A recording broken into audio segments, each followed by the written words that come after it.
Hello, good day. My name is Mark Jason De Apera and I'm a civil engineer here in the Philippines. I began my career in geotechnical and water engineering.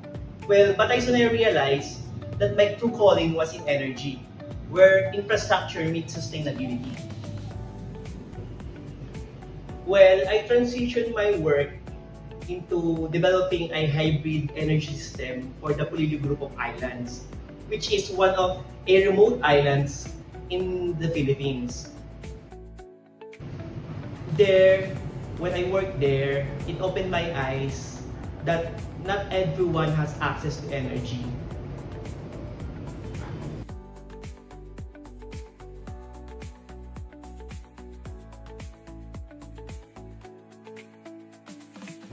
Many remote areas in the Philippines still struggles with accessibility to reliable energy.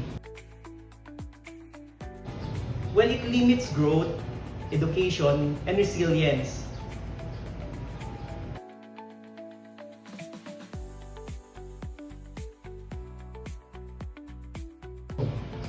I believe developing a resilient hybrid solutions for these remote islands will be a great benefit to my country since climate change is particularly hitting hard here in the Philippines.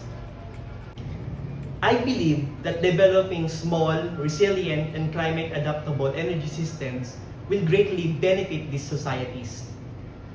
It will also give communities power and opportunities. Today, I work as a project development engineer for pump storage and hydropower. This is a key solution in stabilizing the Philippine grid as we incorporate more and more variable renewable energy systems. Even though my focus now is on pump storage and hydropower, my company is still involved in innovative ways to deliver energy to remote areas. It's closely aligned with my personal goals to, deliver affordable and reliable energy to communities just like on Polillo Islands.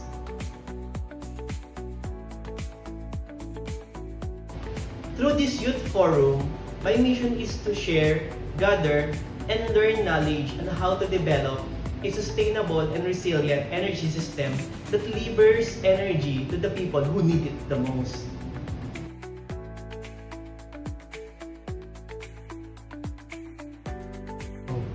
I want to design a sustainable and localized energy strategies that empowers the people.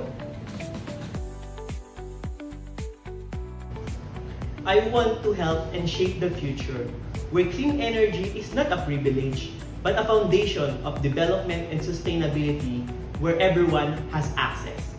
Thank you.